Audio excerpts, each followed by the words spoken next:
jim dema aytar so'zlarim ko'p seva olmading sen hech ayrilmoqdamiz kech doimgiday farishtasan maysiz farishtasan shuncha ozor berding yetmas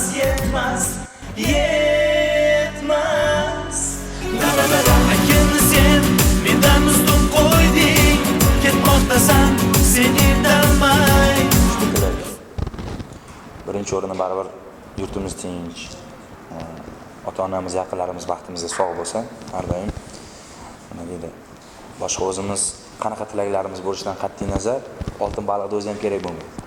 Mana shu yurtimiz tinch, yaqinlarimiz baxtimizga har doim sog' bo'lsa, rizq nasibamizni ham, mana shu xalqqa yaxshi kuniga ham xizmat qilishda har doim charchamaymiz. Shuni tilardim. Sog'lik, xotirjamlik bo'lsa, hamma narsa qilsa bo'ladi. To'g'ri, xotirjamlikda gap ko'p. Juda ham. Tilla baliqni qo'yib yuborardim. Birinchi bo'lib. Endi ko'rinmas odam bo'lgandan keyin ko'rinadigan vaqtda bora olmaydigan joyga ko'rinmaydigan bo'lib boradi. Endi mantiqan o'ylab qarasa-da. Chunki bormoqchi bo'lgan odam ko'rinmas bo'lish shart emas, boraveradi-ku. Yo'q, lekin biz bormoqchi bo'lgan joylarga ko'rinmasdan emas, ko'rinib borsa ham bo'ladi.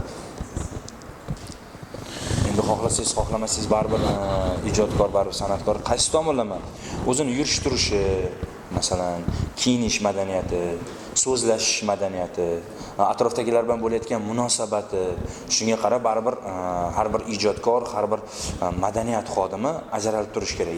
Ya'ni ular ezgulik nurini tarqatuvchi degan ta'riflarga ega bo'lishadi bunaqa insonlar. Aynan bu darajaga erishish uchun ham olamonning orasida, aynan insonlarning orasida bo'layotgan suhbatlardagi, davralarda, har xil turli xil tadbirlarda, to'y hashamlarda, konsertlarda baribir xohlasangiz, xohlamasangiz o'zingiz yurish turishingiz bilan, odob axloqingiz bilan, baribir so'zamollik san'atingiz bilan, ularni ishlatishingiz bilan baribir ajralib turishingiz kerak. Har bir ijodkor xohlasa kerak bu narsani.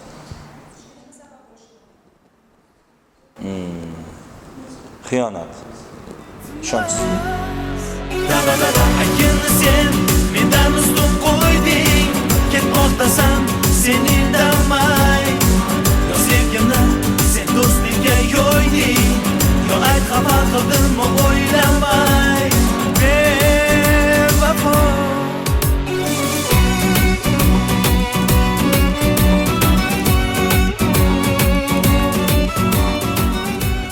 Endi baribir hamma odamda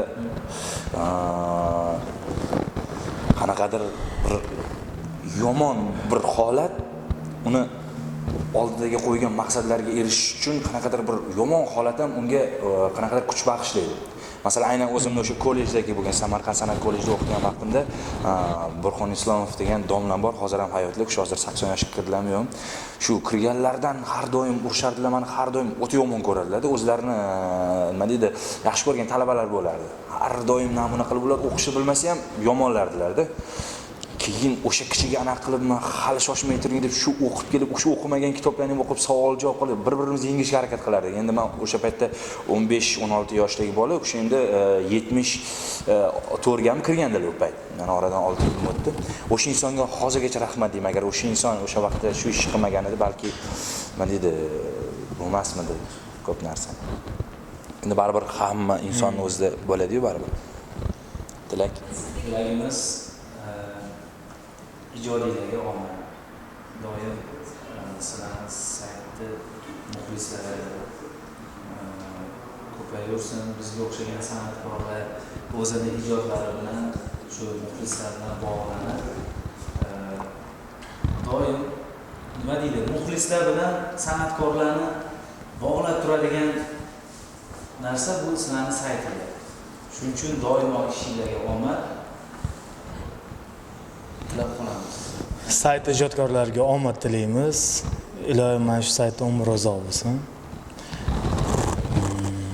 Albatta bizning tilagimiz o'zbek san'ati deganda birinchi o'rinda baribir o'ziga yarasha chet eldagi nima deydi muxlislar ham baribir aynan o'zimiz yurtimizdan chet elga borib tahsil olib yoki o'sha yerda mehnat faoliyatini olib borayotgan insonlar ham, do'stlar ham mana shunaqangi saytlar orqali, masalan, televideniya ko'rish imkoni bo'lmagandan keyin mana shu saytlar orqali shu bu yoqdagi ijod namunalarini bevosita ular bilan bog'lashda sizlar katta xizmat qilyapsizlar. Aynan shuning uchun minnatdorchilik bildirib qolamiz. Aynan u yoqdagi insonlar ham o'zbek shou biznesi haqida ma'lumot olmoqchiman deganda aynan mana shu iShow.uz ga kiring degan gapni aytishga ham tilakdoshmiz.